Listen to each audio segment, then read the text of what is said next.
ketemu lagi sama aku, Fatia. Nah, kalian penasaran gak sih di video kali ini aku bakal ngebahas apa? Yuk simak videonya. Nah, kalian pasti sudah familiar kan dengan nama Bali? Bali atau biasa disebut Pulau Dewata adalah sebuah pulau kecil di Indonesia. Bali bahkan lebih dikenal oleh masyarakat dunia dibanding dengan Indonesia itu sendiri. Tetapi bila melihat sejarah sebelumnya, pada abad ke-19, orang-orang barat belum tertarik untuk menanam pengaruhnya di Bali. Baru pada sekitar 1830, orang-orang Belanda mulai menanamkan pengaruhnya di Bali. Perkembangan dominasi Belanda inilah yang menyulut api kemarahan rakyat Bali kepada Belanda yang memicu munculnya perang puputan di Bali. Mengapa sih perang puputan di Bali dapat terjadi? Pada abad ke-19 di Bali sudah berkembang kerajaan-kerajaan yang berdaulat. Pada masa pemerintahan Gubernur Jenderal Daendels, pemerintah kolonial mulai menjalin kontak dengan kerajaan-kerajaan di Bali. Namun, dalam perkembangannya, pemerintah Hindia Belanda ingin menanamkan pengaruh dan berkuasa di Bali. Akhirnya, dicapai perjanjian atau kontrak politik antara raja-raja di Bali dengan Belanda seputar hukum tawan karang agar dihapuskan. Tawan karang adalah hak istimewa yang dimiliki raja-raja Bali pada masa lalu, di mana raja akan menyita kapal-kapal yang terdampar di wilayah mereka lengkap beserta seluruh muatannya. Tetapi sampai tahun 1844, Raja Buleleng dan Karangasem belum melaksanakan perjanjian tersebut. Dengan demikian, perang tidak dapat dihindarkan. Patih Ketut Jelantik terus mempersiapkan prajurit Buleleng dan memperkuat pos-pos pertahanan. Pada 27 Juni 1846, telah datang pasukan Belanda berkekuatan 1.700 pasukan darat yang langsung menyerbu kampung-kampung di tepi pantai. Pertempuran sengit terjadi antara para pejuang dari Buleleng yang dibantu oleh para pejuang Karangasem dan Klungkung melawan Belanda. Selama 2 hari, para pemimpin, prajurit, dan rakyat Buleleng bertempur mati-matian. Mengingat persenjataan Belanda lebih lengkap dan modern, maka para pejuang Buleleng semakin terdesak. Benteng pertahanan Buleleng jebol, dan ibu kota Singaraja dikuasai Belanda.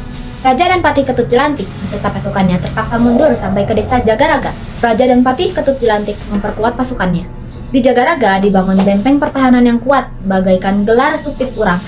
Rakyat juga sengaja tetap mempertahankan hukum tawan karang. Belanda kemudian mengeluarkan ultimatum agar raja-raja di Buleleng, Klungkung, dan Karangasem mematuhi dan melaksanakan isi perjanjian yang telah ditandatangani. Raja-raja di Bali tidak menghiraukan ultimatum Belanda itu.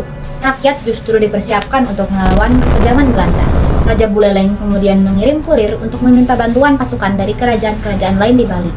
Belanda mengetahui bahwa Raja Buleleng membangkang dan Patih Ketut Jelantik terus memperkuat pasukannya. Belanda terus meningkatkan kekuatannya untuk menghadapi hal tersebut. Pada tanggal 7 dan 8 Juni 1848, bala bantuan Belanda mendarat di pantai Sangsit. Tanggal 8 Juni, serangan Belanda terhadap benteng Jagaraga dimulai. Benteng Jagaraga terus dihujani meriam, namun pasukan Buleleng di bawah pemimpin Ketut Jelantik yang dibantu istrinya Jero Jempiring mampu mengembangkan pertahanan dengan gelar supit urang, sehingga dapat menjebak pasukan Belanda. Pasukan Belanda dipaksa ditarik mundur. Dipersiapkan pasukan yang lebih kuat untuk melakukan pembalasan. Awal April 1849 telah datang kesatuan serdadu Belanda dalam jumlah besar menuju ke Jagaraga. Pada tanggal 15 April 1849, semua kekuatan Belanda dikerahkan untuk menyerang Jagaraga. Dalam tempo 2 hari, yakni tanggal 16 April sore hari, semua kekuatan di Jagaraga dapat dilumpuhkan oleh Belanda. Keruntuhan benteng Jagaraga menjadi pertanda lenyapnya kedaulatan rakyat Buleleng. Raja Buleleng diikuti I Gusti Ketut Jelantik dan Jero Jempiring menyingkir ke Karangasem. Tetapi mereka tertangkap dan terbunuh dalam upaya untuk mempertahankan diri. Maka jatuhlah kerajaan Buleleng ke tangan Belanda. Belanda tidak mudah untuk menguasai Pulau Bali. Pertempuran demi pertempuran masih terus terjadi.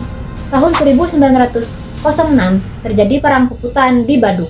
2 tahun kemudian, Perang Puputan meletus di Klungkung.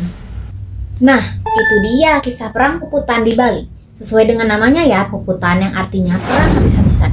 Kekuatan Belanda begitu besar hingga terus-terusan menyerang Pulau Bali.